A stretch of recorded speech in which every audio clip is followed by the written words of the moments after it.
Oh, hey!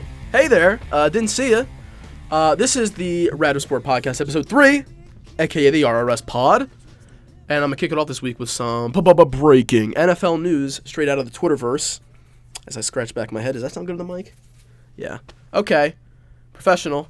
The Chiefs have just traded Marcus Peters to the Los Angeles Rams. Now, Andy Reid, you magnificent bastard. Who knows what you're doing up in that big brain of yours? You genius, you. You've now traded or gotten rid of, either way, I can't remember, free agent or whatever, got rid of your starting quarterback from last year and your starting Pro Bowl cornerback in Marcus Peters. So, I mean, good luck with Pat Mahomes, I guess. I mean, you're putting all your chips there. We're going to see. And we know how much you love chips, Andy. So, for you to part with those salty, delicious treats in the way that you are, it's a bold strategy. But you're trying to get younger. You're getting draft picks. It's undisclosed draft picks in exchange for Peters because even Twitter hasn't found that out as I record this. But it's probably going to be something good because that's like what is this going to be, like his 5th year in the league this upcoming year? And he's already a Pro Bowl. He's a freak. He's a badass. I love him. And now he's playing in my conference. Shouts to Andy for that one.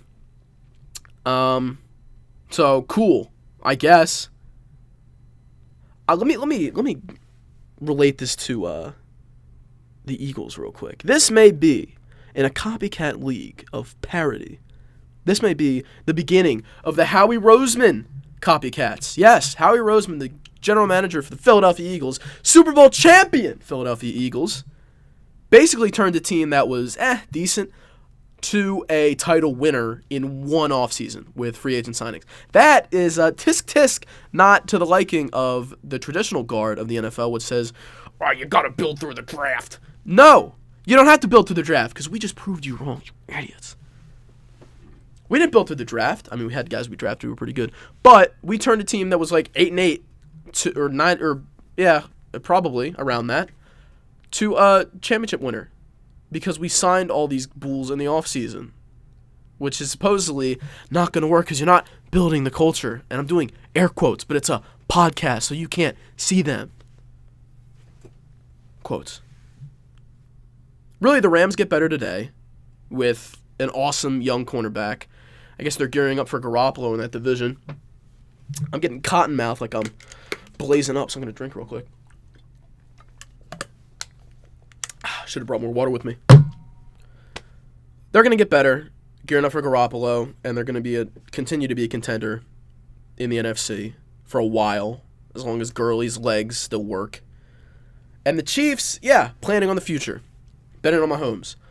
Bold strategy. We'll see if it pays off for him. Next, the NBA All-Star Game happened, and it was dope. It was awesome. It was exactly what I wanted it to be. I guess Adam Silver read my article on theroutersport.com where I discussed the NBA All-Star Game and why it's a good idea, or almost a good idea. The only problem I had with it was that they didn't broadcast the draft, and it seems like he's saying now to the media that's going to happen next year, so I'll hold you to that, old Chrome Dome Adam. Chrome Dome Adam. What the hell was that, Brad? Come on, Jesus. You're not funny. What are you doing? He says it'll be televised next year, so I'm looking forward to that. That should be interesting. It's a hot take. It'll be interesting to see the draft of all these players. The game itself, let's talk about the game. There's a whole weekend, but we'll talk about the All-Star Game to begin with. The game was competitive in bursts, and especially at the end, which is more than I can say about basically every other All-Star Game. But it was watchable. It was fun to watch throughout the whole thing. I sat down and watched the entire game. I enjoyed myself. It was fun. None of these All-Star games before have been fun because the players, let's say they cared like -5 caring units in the years prior. They cared like, I don't know. This is a terrible scale I made up. Like 3 care units this year. They went up by 8 care units. What's a care unit? I don't know, but I'm illustrating the point that it was more fun to watch this year. That's how debating is done, ladies and gentlemen. Oh my God. I'm still stuffed up. I'm still sick-ish. Not really sick. Not sick enough to not do anything, but you can hear it in my voice. I sound like I got things clogged in my nose. I sound terrible. I sound more nasally than Colin Cowherd, for God's sake. I'm never gonna work for him now. Not like I was going to it before this. You can hear all these episodes. I'm ill. I'm not well, and I'm not getting any better. I popped all these pills before this because I knew I was gonna be talking. It's a podcast after all, and not any better. So if you guys have like guys on the street that got drugs for this, I mean, in one pocket he's got crack, in another pocket he's got snow, and in the third pocket he's got a hell of a decongestant. Hit your boy up, mail it my way. Don't actually mail me pills. I think that's illegal. It was a good game. Proved that the format change was the right call. Fantasy draft is the way to go.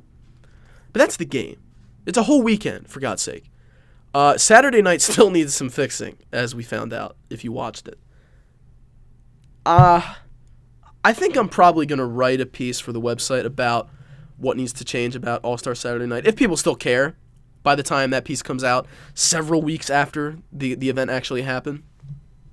I don't know. This is a constant debate with me. What am I going to write about? I mean, I could probably think of some wacky, whimsical things to say about that. So, yeah, all right, sure. That's on the way. Check the website. Get ready for that. The dunk contest is okay. Everyone's like ripping the dunk contest. It's fine. It's doing okay, I think. Hot take.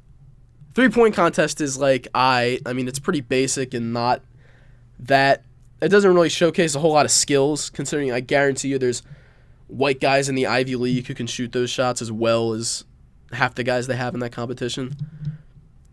But it's been going on for so long. It's got too much inertia for them to like completely abolish, I feel like. So that's just going to be there. The skills competition is hot ass. So we got to do something about that. Skills competition is a waste. It's too short. And it's just not exciting. It's just not very exciting. The only thing exciting about it is watching Joel Embiid use strategy to throw those 3 balls away. If you know what I'm talking about, no, it wasn't a mistake. That was he's playing 4D chess in the skills competition is what I'm trying to say. And he fooled us all. Except for me, because I understand that man. Skills competition's got to be fixed. But that's an article. I'm not talking about that now. Tell what I am talking about. Segue. Kawhi Leonard is done for the year, basically, according to Greg Popovich. So the West just becomes that much less competitive. I talked about that plenty last week. I don't even have to go into that again. But yeah, that kind of sucks, just for any fan of the league, that a guy as good as Kawhi Leonard, there's not like people always talk about two-way players. Paul George's a two-way player. This guy's a two-way player. Kawhi Leonard is the two-way player, the quintessential two-way player, and it kind of sucks to not be able to watch him play. So the Spurs are done as finals contenders. I mean, they might make some waves in the playoffs just because of Popovich. I mean, they still have a ton of wins anyway, so they're somehow doing it. But I feel like in a series, they're just going to get clapped by guys with actual superstars. Shouts to Aldridge. They may also be done as a free agent destination in the summer. That's another little wrinkle to this. There was some rumbling. They had some cap room. Kawhi is a draw for people, obviously. And now, I mean, Kawhi's hurt. Kawhi's got something going. There's something going on behind the scenes. Do you really want to go there if you're one of these free agents? Probably not. You probably don't want to go to San Antonio, period. That could be troublesome for them. This also, on the positive side, opens up a possibility for a very interesting, mid-seed battle early in the Western Conference playoffs, because they're not going to end up as the 3 seed probably. They're probably going to drop to 4 or 5. And then they're going to play the other of that 4 or 5. And I think that's going to be interesting. You don't really get that a lot in basketball. You don't get the strategy team, the team that's methodical, going up against the guys who are just bashing down the door with talent. You see that sometimes in baseball and football, but basketball, not really. Basketball, it's pretty much everyone has stars, and it's really, all right, whose star is going to kick the other stars behind in this series, and that's who's going to win. It's just like fire with fire. I'd like to see a series where Popovich and the Funky Bunch, whoever they throw out there in the starting five, shouts to Aldridge again, tries to beat, I don't know, like the Timberwolves or the Thunder or something like that, one of these like pure talent teams. I think that'd be cool to watch. Maybe it's just me. I don't know. Maybe this is terrible. I should clarify. Kawhi is medically cleared to play, but he's opting out of doing so. Scandal! He doesn't want to play, ladies and gentlemen. What does that say? This doesn't happen very often. All right? I wrote this down. Again, because I take notes. Professional. Usually, when a guy has an injury, he does the rehab, he does the whole thing, he heals up. Then when he can return, he just plays. Right? I think it's fair to say. Most people do that in all sports. Huh? Really? Yeah? Yeah? I say so. Now, when people don't do that, when people are medically cleared, quotes, and do not play, there's usually one of two things going on with that situation that makes that person not play. They either are on a bad team, or they just don't like playing for that team for a bunch of reasons. So, one of those is true with Kawhi. A guy gets hurt if he's playing for a good team. A guy gets hurt and comes back immediately if he's playing for a good team or a team he likes playing for. Kawhi evidently does not have one of those things going for him. So, is he playing for a good team? Yeah, he's playing for a good team. He's playing for the best coach maybe ever in the NBA. And he's playing with plenty of guys built around his skill set. He's got shouts to Aldridge. Got him again, LaMarcus Aldridge. So he's got a good team. Even without him, they're still near the top of the West. So, if that's true, well, it would stand to reason that he doesn't like where he's playing. He doesn't like it. Now, why would that be?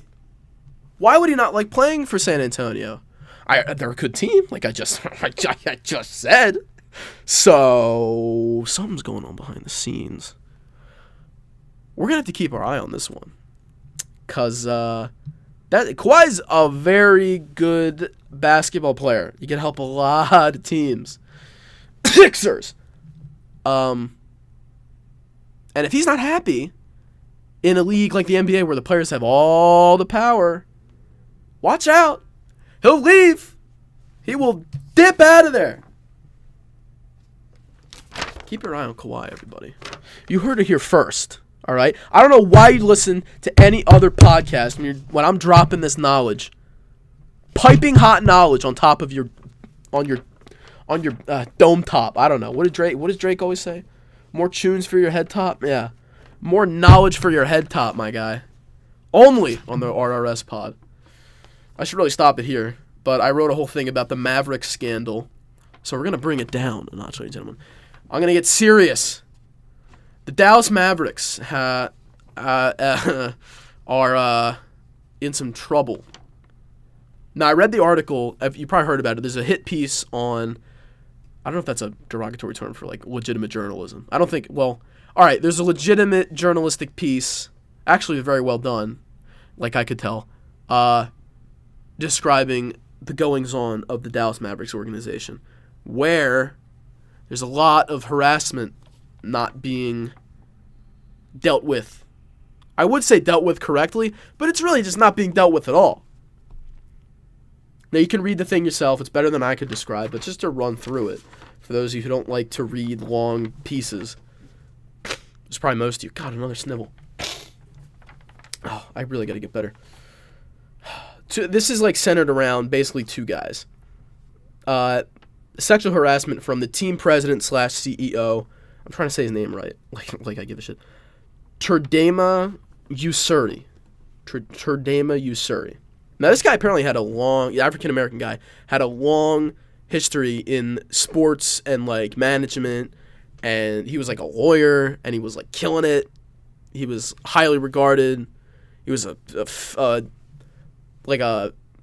shining example for the African-American community, like a successful businessman for years. And then he started working for the Mavericks, and I'll just read that. There's this one quote, this back and forth in the article that is just, I did like a triple take when I was reading it.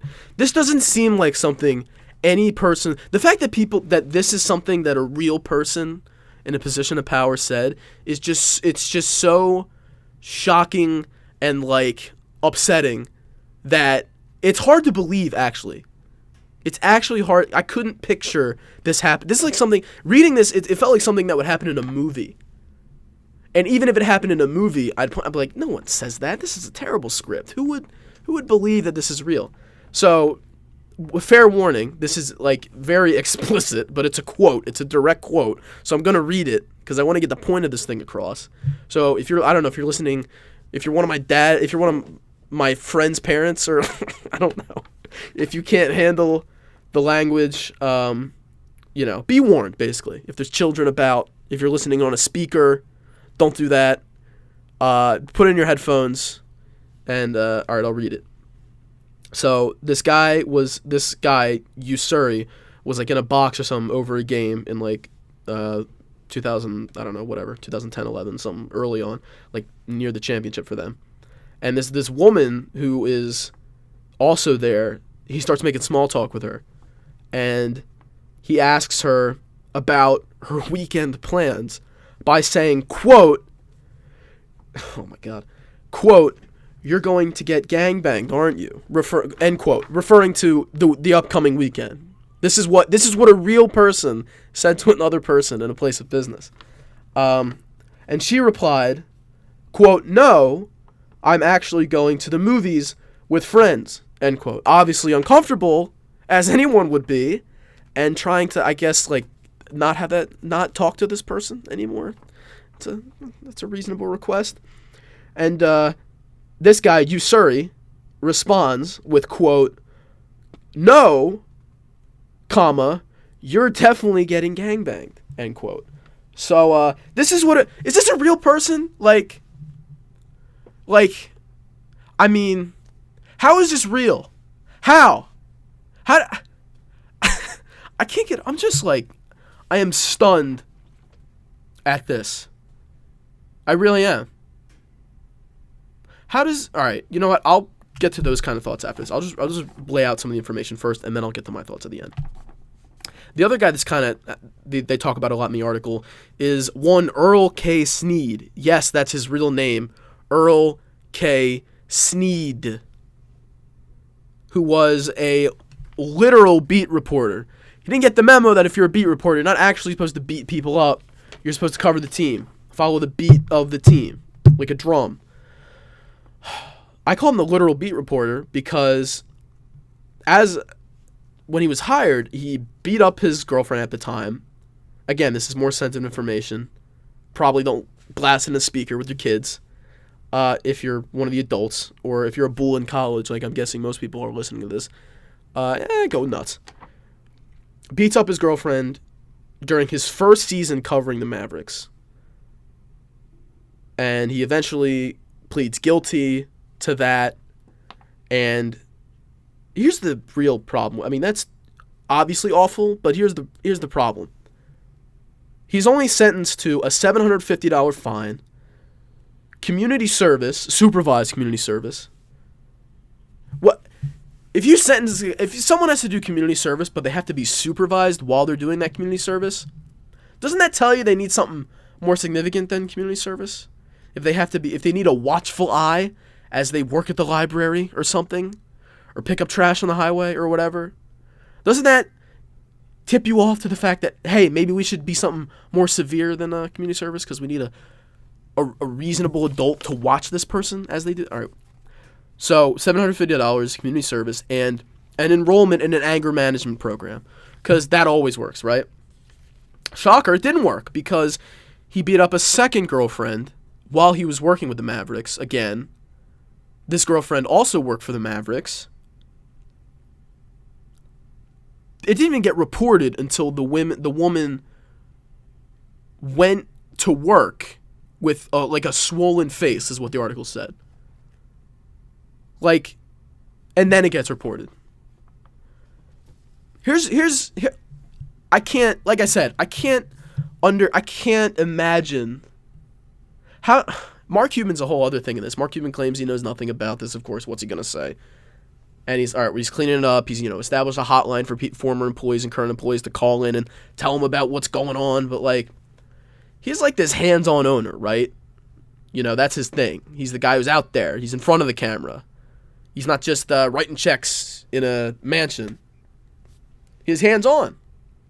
So it would stand to reason that it would make sense that he would have some knowledge of what's going on in his organization. Whatever. We'll see. I'm sure there's an investigation for that. So we'll find that out. But oh my God, completely outrageous. How do you say some of these things and take yourself seriously? Like, forgetting all the morality and the legal. How it just doesn't seem. I'm not saying it's not true, by the way. These are legitimate journalists putting this out there and articulating it very well in their piece. I take this 100% truthfully. But it boggles the mind that this really is happening. It's like a supervillain. This man, he sounds like a legitimate supervillain. Totally unaware of the ridiculousness, the absurdity, and the damage of what he's doing. And yet, still works there for, I think it said 18 years in the article. 18 years. How? This got to be, system's got to be in place, man. There's got to be, this cannot just fly like that. It's just not okay on any level. Here's what I asked myself after this. Where else in the sports world, and NBA, to the sports world, to the real world, where else is this kind of thing happening that the public, isn't aware of yet, and someday will be made aware of through another one of these well-done journalistic investigations? Because this is not the only place this kind of thing is happening. Just statistically, right?